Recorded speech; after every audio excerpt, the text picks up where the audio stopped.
Hello, aspirants. Welcome back to the UPSC podcast Listen, Learn, and Revision series. In Indian history, we have already covered 5 lessons. So, this is the sixth lesson Buddhism. So, friends, let me give you quickly the context here. So, I have told you that 6th century is a turning point in the ancient Indian history, right? So, what happened in 6th century? The rise of Mahajanapadas like Magadha dynasty, right?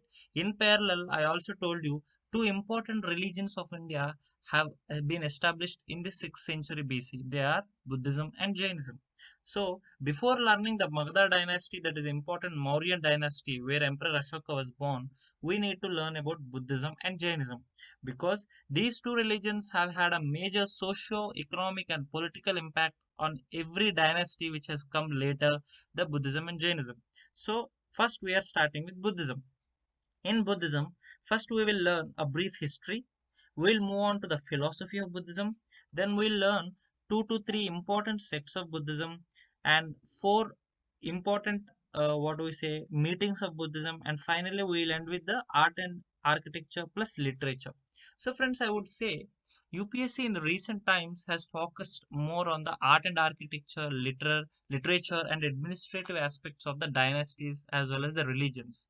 We are not bothered about who are the kings and their wives. Again, I tell you the places, their capitals. So that is more of an objective kind. So even in the prelims also they are not being asked, but for other government exams, you may revise them just before the exams. But nobody can remember all those kings' names and those capitals' names except the history professors who are experienced over the years. Okay, so as an aspirant, you should be bothering about the important things only, right? So those I will be explaining you along with the analysis, right? Okay, so now we are starting with Buddhism.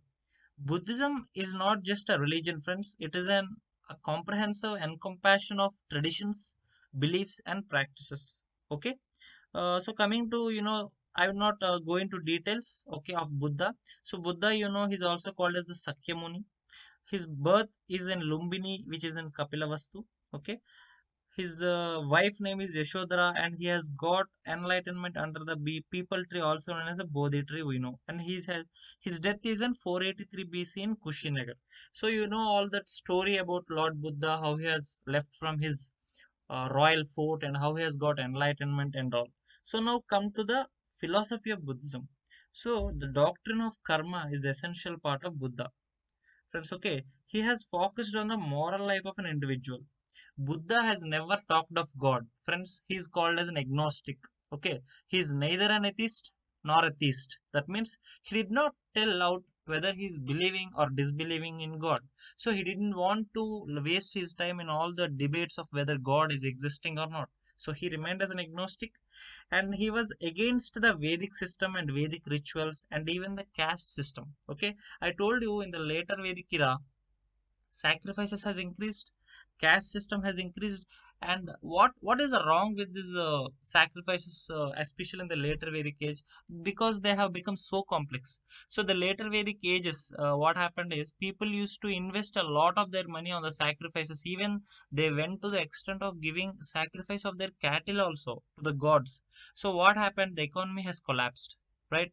So people have become more poor because they are more interested in uh, investing more money and their cattle in the sacrifices. So Buddhism told you should not do that. Okay, they have told you should reject the Vedic rituals and focus on the practical economic sense. Okay, so he advocated the observance of middle path. So Buddha is related to middle path. You should not be extreme on any side. You should always follow the middle path. So he emphasized on the ahimsa. So our Mahatma Gandhi who took ahimsa and non-violence. So this was initially and for the first time maybe in the world, it was established by Buddha himself. So friends, there are 5 important symbols of Buddha you should remember. The first symbol, each symbol is related to one of his lifetime activity. Okay, the first symbol, his birth, is related to lotus. So just like a lotus blossoms, Buddha has born. Renunciation or Mahabhinishkramana, it is symbolized by the symbol horse. So you all know that he has left his fort and went into the forest to learn about life on a horse. Okay, so that's why it is the symbol for Mahabhinishkramana. So Nishkramana means exit. He has exited from his royal fort. The third symbol is Bodhi tree, which is enlightenment, or also called as Nirvana, because he has got enlightened under the Bodhi tree, it is the symbol. And wheel is the fourth symbol which is related to his first sermon. So friends, for the first time Buddha gives his first sermon to his disciples, they are Ananda and etc. So that first sermon is called as Dhamma Chakra Parivartan. That means just like a knowledge is a continuous thing, okay, like a wheel, so it has to be extended to the next generations. That's why it's called Dharma Chakra Parivartan. It is symbolized by the wheel. And the last symbol is stupa. Stupa symbolizes the death of Buddha, also called as Mahaparinirvana. Why Stupa is symbolizing the death of Buddha?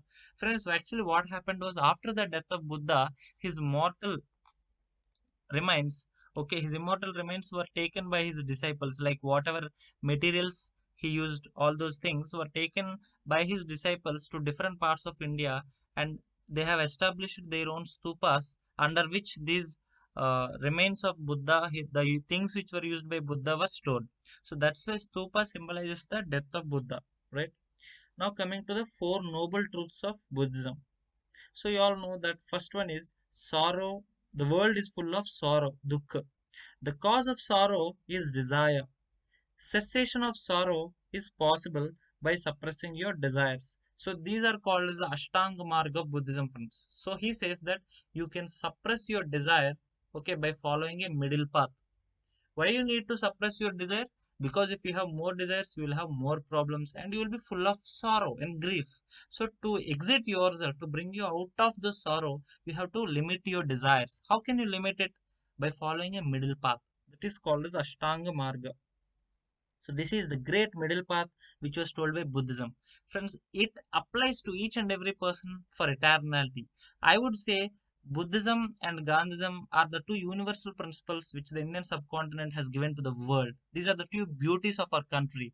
These are universal principles which should be followed by every person, whether they lived 2000 years ago, whether living present, whether you are living 2000 years after, they will be applicable because they are called as a universal truths like ahimsa, non-violence, middle path. Okay, these are the things. Okay, now coming to the three jewels or the three ratnas of Buddhism, they are Buddham Sharanam Gacchami, Dharmam Sharanam Gacchami, Sangam Sharanam Gacchami. So, friends, these the initial three words, remember Buddha, Dharma or Dhamma, and Sangam. These are the three jewels or three ratnas of Buddhism. So, that's we recite as a poem, right? Buddha here represents the enlightenment. Dharma or Dhamma is the doctrine. Sangam is the order. Okay. Now, friends, now I move on to the four Buddhist councils which are very important. Focus it. So don't focus on the years, but you should know what is their relevance in the historical context. Friends, first Buddhist council happened at Rajgriha. I have told you Rajgriha is the most prominent city in the ancient Indian history because it was the first capital of the Magadha dynasty. Right? Haryanka's capital was Rajgriha. So what happened? Every Buddhist council will have a patron, royal patron. That means there will be a king who will be patronizing that religion. So in ancient Indian history or medieval history, every king will be patronizing a particular religion. That can be Hinduism, that can be Muslim, that can be Buddhism, Jainism, whatever. So they will be officially patronizing a religion. What do you mean by patronizing? They would be giving funds, they would be building the temples or masjids, they would be building caves for viharas, etc. So the first Buddhist council was patronized by Ajatashatru. Ajatashatru is the second king in Haryanka dynasty. So what happened in the first Buddhist council? Compilation of Sutta Pitaka and Vinaya Pitaka. So friends, there will be three Pitikas. That means three important books in Buddhism. They are Sutta Pitaka, Vinaya Pitaka, and Abhidhamma Pitaka. I will explain you what are these three Pitikas in the next part of this video. So this is the first Buddhist council. Okay, it's patronized by Ajatashatru. It happened at Rajgriha, and there the first two Pitikas, that is Sutta Pitaka and Vinaya Pitaka, were compiled. Who compiled these two? They were compiled by Ananda and Upali. Ananda and Upali were the first disciples of Buddha. The second Buddhist council happened at Vaishali. Kalashoka, who belongs to Sishunaga dynasty, second dynasty of Magadha. Okay, so what happened there? Monks were split. Okay, friends. So what happened there was monks were split into Stavyavardhans and Mahasangikas. So here for the first time Buddhism monks were divided into two groups. Just remember that they were divided. The third Buddhist council happened at Pataliputra, which was patronized by Ashoka. So the great emperor Ashoka of Mauryan Empire patronized the third Buddhist council. This is generally an important objective bit for many government exams. So what happened in this third Buddhist council under Ashoka? Compilation of Abhidhamma Pitika. So I told you Abhidhamma Pitika is the third Pitika or third book of Buddhism. Friends, remember that Ashoka is always related to Dhamma. So Ashoka is the first person to not only extend the Buddhism but also to extend the Dhamma philosophy or the Dharma doctrine to the entire world, especially in the Southeast Asia. The fourth Buddhist council, which happened in 72 AD. So after the BC, okay, that means after the birth of Christ, the fourth Buddhist council happened in 72 AD in Kashmir, okay, the present Kashmir. The chairman was Vasumitra and the patron was Kanishka. So Kanishka, King Kanishka, we all know. Friends, he was the king of Kushana dynasty. So what happened here was, this is a great split. Unfortunately, the Buddhists were divided into Hinayana and Mahayana. Friends, what are the sects in the Buddhism? What are the differences? You will be learning very shortly. So these are the four Buddhist councils. Now, if you go to NCERT or if you read any book, you will have an understanding, right? Now, so what is this Hinayana, Mahayana, Vajrayana? Okay, just like in IPL, you will have Royal Challengers, you have Mumbai Indians and all. So similarly, you have in India different kinds of sections. So similarly, even in Buddhism, it happens in any religion, friends. Whether when a religion is very immature, when it is in its initial stages of formation, obviously the few people will be living together, they will not have much divergence in their ideology. But whenever a religion or an ideology passes the test of time, okay, it is there for a large year, and especially religions like Buddhism, Hinduism, or Jainism, and any other religions which have stood for 2000 years, etc. Obviously, there will be a divergence of ideologies. Not all humans are equal, right? You and me don't think equal every day. Obviously, there will be a divergence. Similarly, in Buddhism also there was divergence of thoughts that happened in the fourth Buddhist council. So, based on the divergence of thoughts, Hinayana and Mahayana sects were separated. So, Hinayana and Mahayana were two sects, and the third sect is called as Vajrayana. Now, coming to the Hinayana. Hinayana is also called as the original teachings of Buddha. Okay, so whatever Buddha has initially taught to his disciples is called as the Hinayana philosophy. But what happened after the death of Buddha, after some years passed by, his disciples went to different areas of India and Southeast Asia and had spread their own teachings in their own ways. That can be called as a Mahayana. And in later phases, symbolism, mysticism, and the spiritual, what to say, myths and all have entered into the Buddhism, and that's called as the Vajrayana. Okay, so Hinayana is the original teaching. It does not believe in idol worship. Okay, the original Buddhism does not believe in idol worship. There will be self-discipline, and it has also been called as the Theravada. Right, friends? That is the what is called as the Hinayana, and it has used the language of the masses, which is called as the Pali. So remember these two languages, friends, Pali and Prakrit. So Pali at that time was the language of the masses. So Hinayana Buddhists, while spreading their sermons, used this Pali language, so it was very close to the masses. Ashoka has patronized this Hinayana form of Buddhism. Okay, so Ashoka patronized the initial Buddhism. Now coming to the Mahayana Buddhism. Who proposed Mahayana Buddhism? So the followers of Buddha believed in the heavenliness of Buddha. Friends, what happens is uh, Buddha has Buddha has never told that he is the God. He has only told his followers that he is telling them the right path of living. He has told them that you should suppress your desires by following a middle path. So Hinayana followers always believed Buddha as a great man who has taught them the right path to live. But coming to Mahayana, what happened was they made a god out of Buddha. And now later coming to Vajrayana, what happened? They added stories. They told Buddha flies and also Buddha has become a mystical god in the Vajrayana, right? So in Mahayana, Buddha became heavenly. So now, Bodhisattvas, okay, Bodhisattvas who are the disciples of Buddha started a Mahayana philosophy. Here, idol worship was started, right?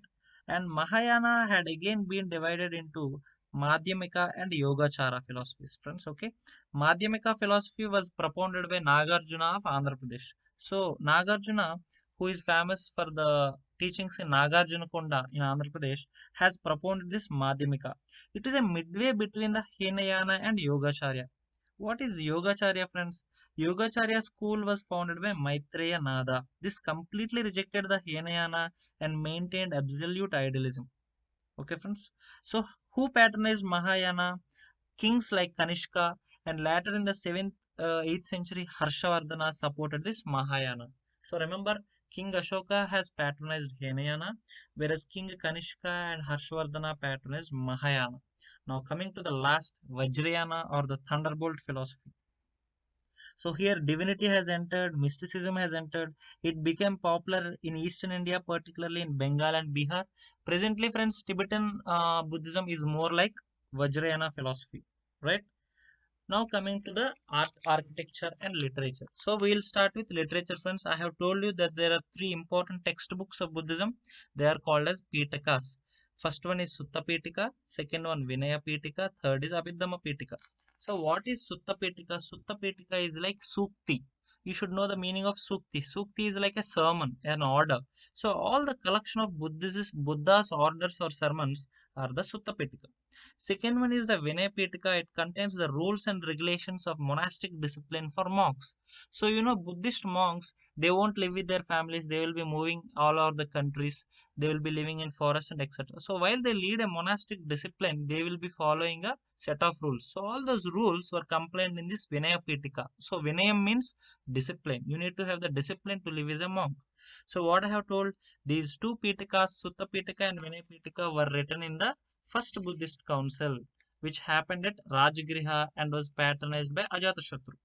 Whereas the third Pitika, which was Abhidhamma Pitika, okay, that is related to King Ashoka. It was written at the third council, right? So what it has all the philosophies of the Buddha's teachings. That is the Dharma philosophy, right?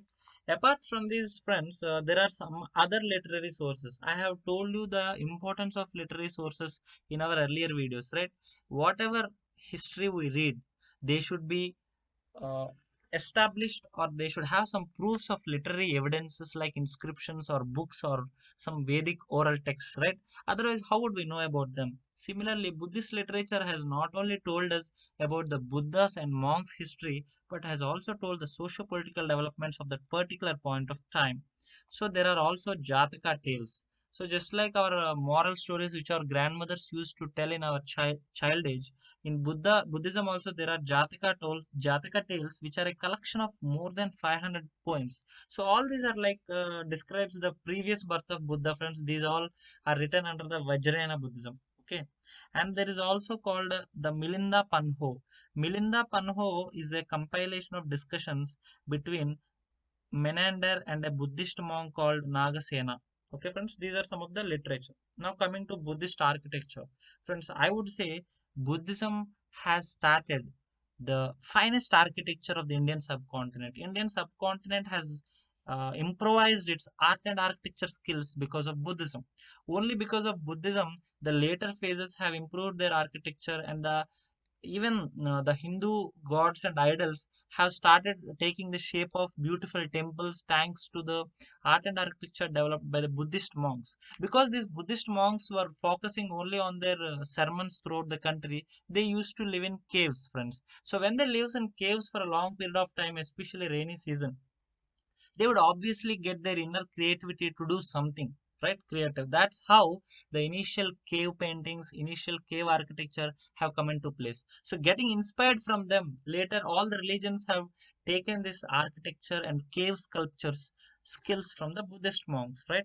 So Buddhism takes the credit for first human statues to be worshipped. So in the Indian subcontinent, maybe in the world, entire world, the first human idols were worshipped by the Buddhists. Okay, the stone pillars depicting the life of Buddha at Gaya, Sanchi, etc.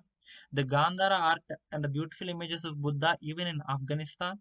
The cave architecture like the Barabar Hills in Gaya, okay, the Nashik Hills, the Karnool Hills, the Karnool Caves of Andhra, and the art pieces of Amaravati and Nagarjuna Kunda. Friends, in Andhra Pradesh, there are two places near Guntur called Nagarjunakonda and Amravati. These two are very famous for Buddhist architecture.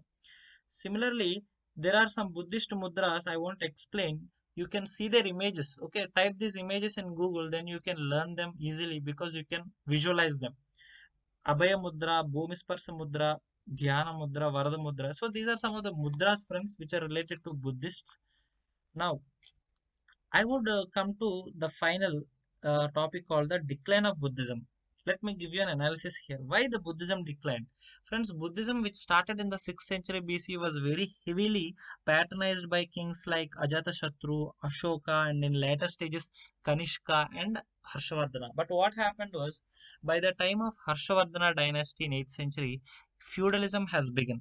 So once feudalism has begun, and slowly other kings started patronizing Vaishnavism, Shaivism, and later Islam has arrived. So Buddhism has started declining, and by 12th century, Buddhism has practically extinct in India. So unfortunately, India, which is home of Buddhism, has now lost its practical relevance to Buddhism. But Buddhism is now official religions of many countries like China, Japan, and other countries in Southeast Asia.